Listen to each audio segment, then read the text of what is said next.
지난 2019년 4월 강원도 고성 속초에서 발생했던 대형 산불.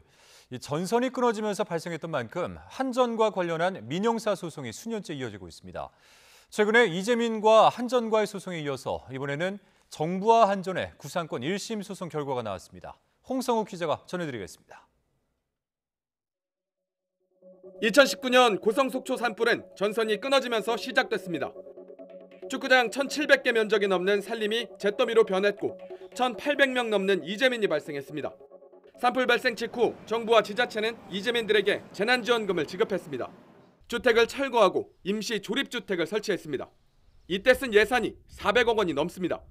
이후 정부는 전신주 문제로 산불이 발생한 만큼 한전에 비용 상환을 요구하는 구상권 청구 입장을 밝혔습니다. 반면 주민과 보상 협의를 마친 한전은 정부에 대한 채무는 없다며 맞섰습니다.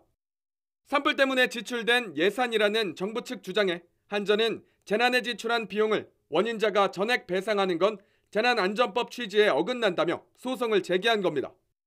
재판은 2년 넘게 이어졌고 법원은 한전의 책임과 비용 상환 필요성을 인정했습니다.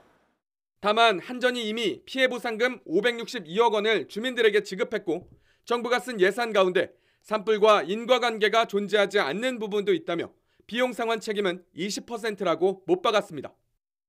정부와 강원도, 고성군, 속초시에 모두 60여억 원만 지급하면 된다는 겁니다. 이번 판결 결과에 따라 산불 피해 이재민들이 받는 피해 보상금에도 영향을 미칠 전망입니다. 앞서 한전은 정부가 구상권을 청구하자 주민에게 줄 피해 보상금 가운데 350억 원을 유보금으로 설정했습니다. 이번 판결로 유보금 가운데 일부는 피해 주민이 아닌 정부에 돌아갈 것으로 보입니다. 피해 주민들은 정부와 한전 측이 서로 책임을 떠넘기려는 것으로밖에 보이지 않는다며 아쉬움을 토로했습니다. 사법부에 판단을 던지는 것은 상당히 무책임했다 이렇게 생각하고요.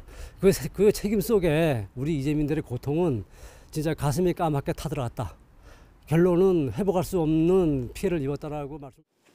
실화 혐의로 기소돼 대법원 계류 중인 한전 직원들의 형사재판에 이어 10여 건에 달하는 한전과 주민들의 손해배상 청구 소송, 그리고 정부와 한전의 비용 상환 구상권 소송과 앞으로 예정된 정부와 한전의 손해배상 소송까지 4년이 넘게 지났지만 대형 산불 이후 한전과 관련된 줄 소송은 여전히 진행 중입니다. YTN 홍석욱입니다.